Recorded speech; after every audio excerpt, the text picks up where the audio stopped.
นักภาวนาทำความเข้าใจให้มันตรงตามความเป็นจริงที่คำศัพท์เราอาจจะแปลไปอีกโดยรูปศัพท์อย่างหนึ่งภาวนาบางที่เพิ่งพัฒนามั่งทำให้เกิดขึ้นมั่งนะภาวนาภาวะหรือภาวะเป็นความรู้สึกที่ให้เฮาเกิดความพอใจและพอใจอันความรู้สึกนั้นหน้าหมายถึงว่านะโมหรือใจนั่นเองนะโมหรือใจเรียกว่าความรู้สึกที่เกิดขึ้นกับเราที่ยังมีความพอใจและไม่พอใจอยู่นี่แหละจึงบอกว่าให้เห็นความรู้สึกที่เกิดขึ้นกับเรารู้ก็คือใจนั่นแหละก็คือหน้านั่นแหละก็คือนะโมนั่นแหละนี่เป็นความรู้สึกในโตเฮาเลยบ่เกี่ยวกับตัวหนังสือบัดนี้แต่เพิ่นกันออกมาเป็นตัวหนังสือเป็นภาษาพูดเป็นภาษาเขียนเรียกว่าภาวนาทำให้เกิดขึ้นแล้วพัฒนาความรู้สึกที่เกิดขึ้นไปในทางที่ให้เห็นตามความเป็นจริงคำว่าภาวนาถ้ายังมีความรู้สึกพอใจและพอใจอยู่พบได้เกิดขึ้นแล้วมันมาร่วมตรงที่ไหนรู้หรือนะโมหรือคำว่าหน้าก็มาจากใจนั่นเองต่างๆนานาสารพัดที่มันประสบทั้งตาทั้งหูทั้งจมูกทั้งลิ้นทั้งกายเลื่อนภาวนากันออกมาเป็นภาษาแล้วเอื่นว่าภาวนานี่เป็นโตทำแท้ไม่ใช่คำพูดความจริงหรือแต่ว่าก็ต้องอาศัยคำพูดความรู้สึกแท้ๆนี่แหละความจริงก็เลยแหละทีนี้ถ้าเฮายังบ่มีความรู้สึกตัวนี้ยังบ่ทันเข้าใจคำว่าภาวนาหรือเข้าถึงความรู้สึกของคำว่าภาวนาส่วนมากเฮาสิพยายามที่สิไปเปรียบเทียบภายนอกไปเอาคำของครูองค์นั้นอาจารย์องค์นั้นหนังสือเล่มนั้นเปรียบหาแต่ว่าก็เป็นธรรมดาก็ต้องอาศัยการได้ยินได้ฟังการได้เรียนเพื่อหาแนวทางแห่งตนนั่นแหละเป็นธรรมดาบ่ว่าอันนี้ธรรมดาเมื่อที่นี่เฮาได้หลักได้เกณฑ์เฮาได้แนวทางปฏิบัติอันถูกกับตัวเองสามารถทำได้อย่างเช่นที่สำหรับพวกเฮาตั้งกรรมฐานหรือสร้างฐานที่ตั้งแห่งรู้ความรู้สึกแห่งตนขึ้นมาอันนึงนี่เห็นว่านี่ความรู้สึกแห่งตนความรู้สึกที่อยู่ในเลื่อนกายแห่งตนเองขึ้นมาอันนึงเรียกว่ากรรมฐานฐานที่ตั้งแห่งผู้รู้ฐานที่ตั้งแห่งจิตบัดนี้บอกเป็นภาษาว่าสมาธิแปลว่าจิตตั้งมั่นเอาไปตั้งไว้ตรงไหนเอาไปตั้งไว้ตรงกลางหน้าผากเป็นจุดเริ่มต้นของกรรมฐานนี่เอาไปตั้งตรงกลางหน้าผากคือทำความรู้สึกให้เกิดขึ้นระหว่างกลางหน้าผากหรือกลางคิ้วเนี่ยตอนเขาได้ความรู้สึกนี้แล้วต่อมาผู้ใดก็ต้องการสมาธิผู้ใดก็ต้องการความสงบเพราะธรรมดาเขาต้องเรียนรู้ไปตามลำดับขั้นตอนมันสกรก็เลยมีการว่าสติปัฏฐานสี่อยู่กายเวทนาจิตมั่งแต่ว่าเฮาย่นย่อบอกว่าเฮาย่นย่อหรอกเพิ่นกะพุทธเจ้าเพิ่นกะแสดงบอกแล้วว่าลมหายใจนั่นแหละคือกายในกายอันหนึ่งเวทนากับนอกกับมีในกับมีเรียกว่าเวทนาในเวทนาเป็นแบบไหนจิตก็คือคิดกับผู้รู้กับจิตกับอันเดียวกันแต่ว่าส่วนมากจิตมันมีหน้าที่คิดแบบนี้มันจิตนี่ทั้งสังสมทั้งสะสางทั้งคิดปรุงแต่งสร้างสรรค์และสารพัดอย่างทุกอย่างเลิ่นมารวมอยู่ที่จิตกายเวทนาจิตถ้ามันได้คิดฟุ้งซ่านกระจายความคิดไปหาบุคคลสัตว์สิ่งของที่พอใจมั่งไม่พอใจมั่งเพิ่นจึงให้ควบคุมความคิดตัวนี้สักก้อนควบคุมเข้ามาตัวใดควบคุมเข้ามาตัวลมหายใจเฮาก็จะรู้สึกเย็นออกเย็นเข้าก็ว่าไปนี่ยังเป็นแค่ภายนอกอยู่นี่เฮ็ดจังได๋ก็สร้างบัดนี้ ความรู้สึกเฮาเลยอยู่สติก็ว่าความรู้สึกเฮาเลยอยู่แค่ลมเข้าลมออกลมเข้าลมออกนี่ก็เป็นความรู้สึกยังนอกอยู่ว่าลมเข้าลมออกแต่ความรู้สึกในคือพอใจกับบ่พอใจบัดนี้เฮาประคองความรู้สึกลมเข้าลมออกนี่ได้แล้วเวทนาในเวทนาหมายถึงว่ามันต้องเป็นหนึ่งเท่านั้นมันต้องเป็นจิตหนึ่งก็ว่ามีความรู้สึกที่เป็นหนึ่งก็ว่ามันเป็นจิตตั้งมั่นแล้วตั้งอยู่ตรงไหนตั้งอยู่ตรงฐานตรงไหนฐานที่ตั้งแห่งจิตคือความรู้สึกที่อยู่ตรงกลางระหว่างหน้าผากนี่เองเด้อนี่อยู่จังสี่เอิ้นกายในกายก็รู้แล้วเวทนาในเวทนาคืออุเบกขานี่เองต้องหนึ่งเท่านั้นถ้าสองก็ต้องพอใจกับบ่พอใจแม่นบ่นี่สองแต่ว่าเวทนาในเวทนาก็เลยว่าจิตหนึ่งหรือมีความรู้สึกที่เป็นหนึ่งก็เรียกว่าจิตตั้งมั่นก็ว่าบัดนี้นี่แหละเฮาจึงประคองอยู่กับมันเพียงแค่นี้แหละประคองลมหายใจกับความรู้สึกในกายเวทนาจิตเวทนากายมันร่วมกันเบิดแล้วเด้ร่วมกันเบิดแล้วเอิ้นว่าภาวนาทำความรู้สึกให้เกิดขึ้นอยู่ในกายแห่งตนนี่เป็นจิตหนึ่งแล้วเป็นผู้รู้แล้วรู้หยังเอาต่อไปก็คือถ้าเฮาเข้าใจทำความเข้าใจสกอนที่แรกก็ต้องอาศัยความเข้าใจจิตตั้งมั่นเข้าใจแล้วว่าตั้งมั่นอยู่ในความรู้สึกเดียวนี้รู้สึกเดียวที่นิ่มๆหน่วงๆตรงกลางหน้าผากก็ว่าอันนี้ว่าจุดแรกก่อนบางคนมันก็ขึ้นไปหัวก็ขึ้นไปบางคนมันก็โล่งลงมาตรงกลางรองอกก็ไปแต่ก็เอิ้นว่าจิตหนึ่งเหมือนเดิมสมาธิตั้งมั่นเหมือนเดิมนั่นแหละเฮาฝึกควบคุมความคิดบ่ทันให้มันไปใส่สะก่อนนะแต่ว่าเมื่อมันไปบัดนี้เฮ็ดจังได๋เฮาสิเข้าใจคำว่าเมื่อมันไปนั่นแหละคือว่าคำว่าอนิจจังแปลว่าสิ่งใดสิ่งหนึ่งเกิดขึ้นเป็นธรรมดาสิ่งนั้นไม่เที่ยงไม่จีรังยั่งยืนมีความเกิดเป็นธรรมดามีความดับเป็นธรรมดานี่แต่เฮาบ่เข้าใจเฮาจึงพยายามควบคุมความคิดให้กลับมาอยู่ดังเดิมจนเกิดอารมณ์ไม่พอใจเมื่อมันบ่มาดังที่ต้องอยากให้เป็นอนิจจังกับอนัตตาโดยภายนอกนี่แต่สิเปรียบเทียบอย่างหนึ่งเหมือนกับเฮาถือแก้ว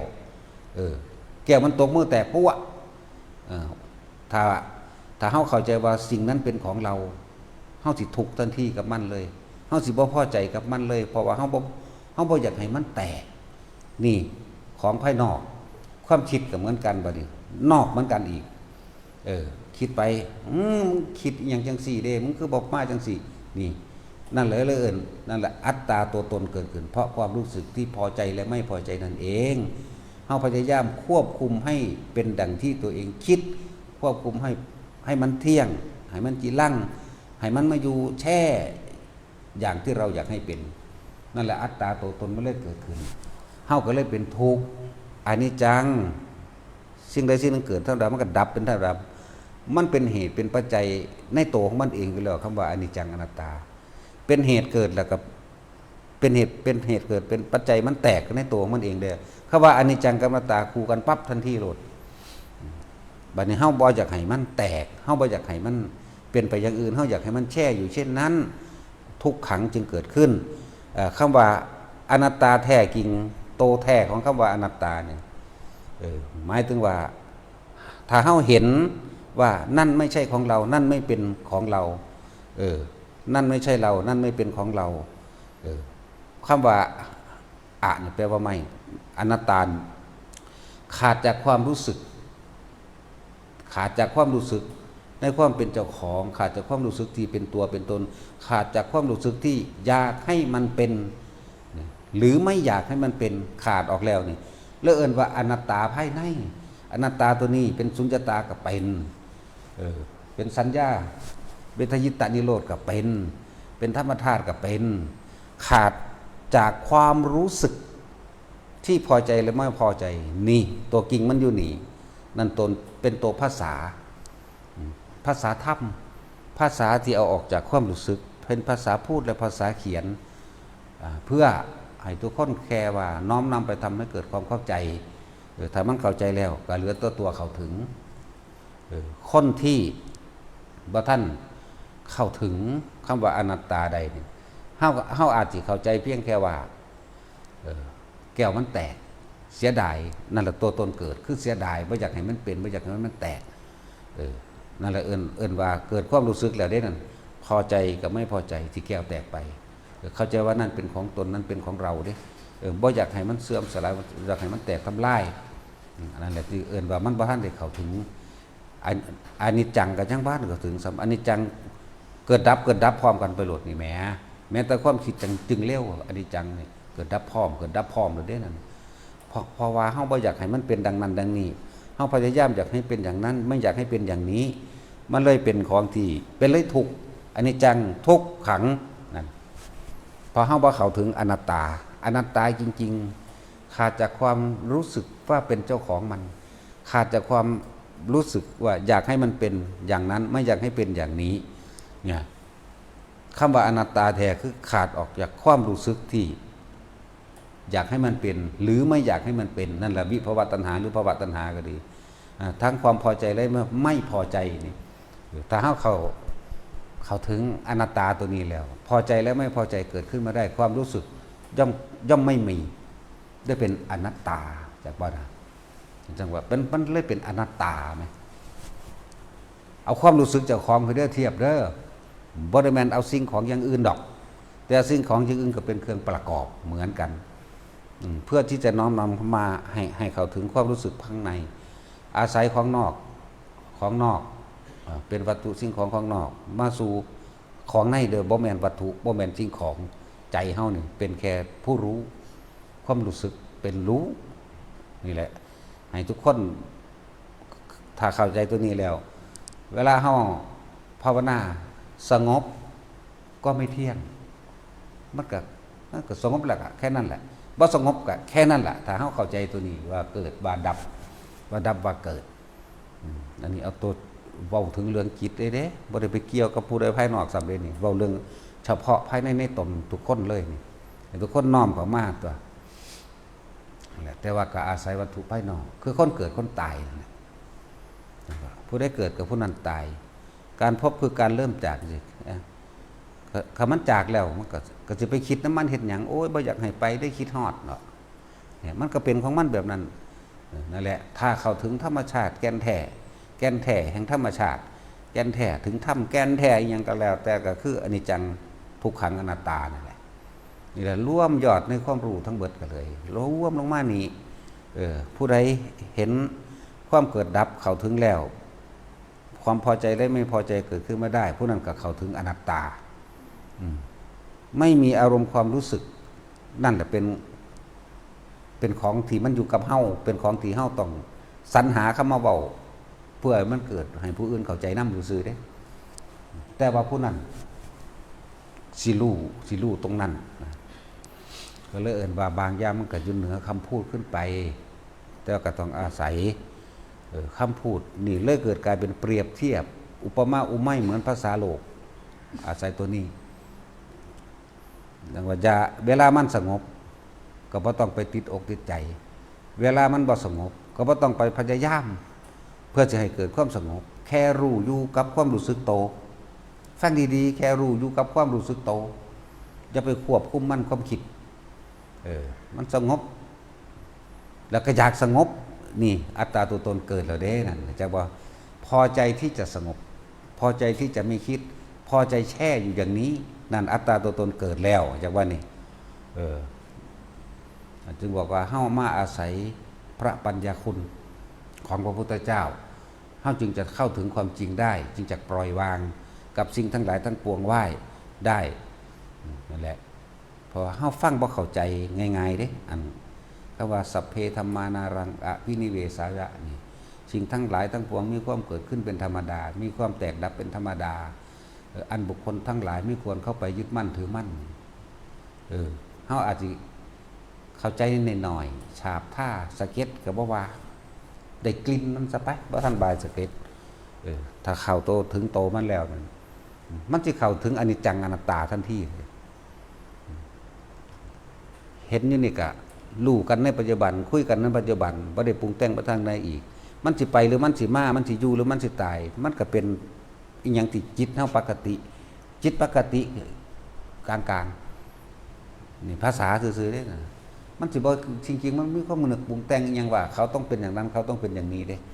ต้องเป็นไปดังที่ใจเราอยากให้เป็นเด้นั่นแหละการตายก็บ่เสียใจการพบก็บ่เสียใจ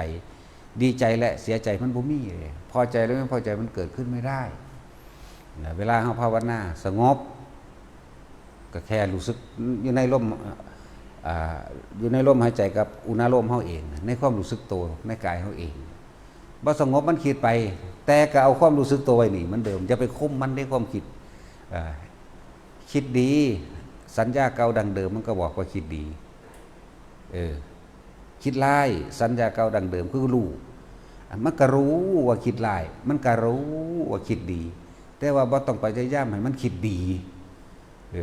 ปล่อยมันเลยมันบ่แซ่อยู่หม่องเดียวเด้คำว่าคิดบ่คิดอยู่แซ่อยู่อันเก่าดอกนั่นแต่ว่าเข้าใจเข้าถึงความคิดโดดความคิดดีบ่คิดแช่อยู่เช่นเดิมคิดต่างๆนานาสารพัดเรื่อยไปจักมันเอามาจากทางใดมันเอามาจากของเก่ามันนั่นแหละแต่ว่าถ้าเฮาทำความรู้สึกให้เกิดขึ้นภาวะนานี่จิตหรือความรู้สึกในกายรู้อยู่เหมือนเดิมความคิดมึงคิดไปโลดเพราะไม่ใช่เราคิดแต่มันเป็นปกติของมันรูปประขันมันก็ทำงานในรูปประขันตาหูจมูกลิ้นกายตัวนี้เวทนาขันมันก็รู้สึกในหลังในความร้อนความหนาวความหิวความเจ็บความปวดแสบในเวทนาขันสัญญาขันมันก็รู้ของมันอยู่ในนี่แหละในร่างกายนี่แหละสังขารขันนั่นแหละของเก่าดังเดิมมันก็คิดไปนั่นนี่อย่างมันวิญญาณขันก็หมายถึงความรู้สึกในกายรับรู้เหมือนกันแหละสุขทุกข์ของกายนั่นแหละก็ว่าไปที่ตัวใจมันสิรู้อยู่ซื่อๆเด้บ่ได้เป็นไปตามรูปเวทนาสัญญาสังขารวิญญาณโดยภายนอกบ่ได้เป็นไปมิตรรู้บ่เป็นไปคือบ่คิดไปนำมันบ่คิดไปนำหลายๆอย่างที่มันเข้ามากระทบนั่นเองบ่คิดไปมันสิอยู่ของมันแค่รู้เมื่อหิวก็หาให้กินเมื่อร้อนก็ทำให้เย็นเมื่อหนาวก็ทำให้อุ่นเมื่อปวดหัวไม่สบายก็รักษานี่มันก็แค่นั้นนึงเด้แต่ว่ามันบ่สะเทือนเข้ามาพอใจหรือไม่พอใจในความรู้สึกใจแท้ๆเนี่ยมันบ่สะเทือนเข้ามาเด้มันก็รู้และปฏิบัติกับมันแบบใดนั่นมันบ่ได้เดือดร้อนอีหยังกิริยาทางภายนอกเวลาคุยกับคนเขาให้ดีก็ดีแล้วอันนั้นบ่ดีก็บอกว่าบ่ดีแต่ว่าเขาเจ้าบ่ได้ยึดดีหรือบ่ดีของผู้อื่นพร้อมเด้ดีหรือบ่ดีก็เขาเจ้าบอกซื่อๆดีหรือบ่ดีของตัวเองก็หังแล้วเลยแล้วบ่มีซะเลยแล้วฝึกไปคำว่าปล่อยว่างคือมันบ่เสื่อนเข้าไปในสิ่งทั้งหลายทั้งปวงที่เขามากระทบกระทั่งกับเฮาเองน่ะคำว่าปล่อยว่างมันบ่กระเทือนภายในเด้มันบ่มีความรู้สึกว่าพอใจหรือไม่พอใจนั่นแหละปล่อยว่างก็แม่นสุญญตาก็ว่าอนัตตาก็ว่าความว่างอย่างยิ่งก็ว่ามันมีอยู่20สื่อพุ่นล่ะไปอย่างต่ำเฮาเอิ้นแต่นิพพานปราศจากความคิดนึกอยากได้อยากดีอยากมีอยากเป็นมันเลยความพอใจและไม่พอใจเกิดขึ้นมาได้อารมณ์ความรู้สึกภายในใจเฮาเนี่ยเกิดไม่ได้เลื่อนบัดดับวิญญาณก็ว่าเพราะบ่มีแนวเข้าไปรองรับความรู้สึกในความพอใจเราพอบัดดับวิญญาณก็ว่าวิญญาณเป็นตัวรับรู้แห่งความรู้สึกใจก็ว่าวิญญาณก็ว่าจิตก็ว่ารู้ก็ว่าและหลายอย่างที่เขาเจ้าสินำออกมาเว้าผู้ใดเข้าถึงพุทธมนต์ผู้นั้นก็รู้แจ้งเองจักว่าพุทธะแปลว่าหยังซั่นพุทธะแปลว่ารู้มนต์ก็คือมนะคือใจรู้แจ้งจิตในใจตนนั่นแหละพุทธมนต์ก็ดีนี่เป็นศัพท์ของภาษาลิบุตรเพิ่นเทศนาให้นั่งนั่นเลยเอาคำว่าจังสี่มาให้ฟังสุดบางคนเข้าใจว่าพุทธมนต์ต้องเป็นคาถาทองแล้วได้นั่นได้นี่เป็นนั่นเป็นนี่บ่แม่นหนึ่งไม่มีสองเอกานามันจริงคืออะไรตอบก็บ่ได้พูนจนบรรลุแล้วพุ่นนั่งข่าผัวโจรน่ะนะบรรลุแล้วจังเข้าไปข้าพเจ้าจะค่ายตอบคำถามที่ท่านอาจารย์ได้ตอบไว้พุทธมนต์คืออย่างรู้แจ้งจิตในใจตนก็แค่นั่นแหละเพิ่นว่าตอนนี้นึงได้บาทมันเขาเจ้าบ่ได้ว่าเอาชนะกันหรือแพ้กันเด้เพิ่นว่าก็แค่นั้นแหละนี่ไหมพุทธะแปลว่ารู้มนต์ก็คือใจนั่นแหละ มณะแปลว่าใจ ผู้ใดรู้แจ้งจิตในใจตนได้ ว่าสิ่งทั้งหลายทั้งปวงเกิดขึ้นเป็นธรรมดาดับเป็นธรรมดาอันไม่สะทกสะท้านสะเทือนเข้ามาในภายในแห่งความรู้สึกแห่งตนนั่นแหละผู้นั้นแหละเป็นผู้รู้แจ้งแห่งพุทธมนต์แหละเพราะ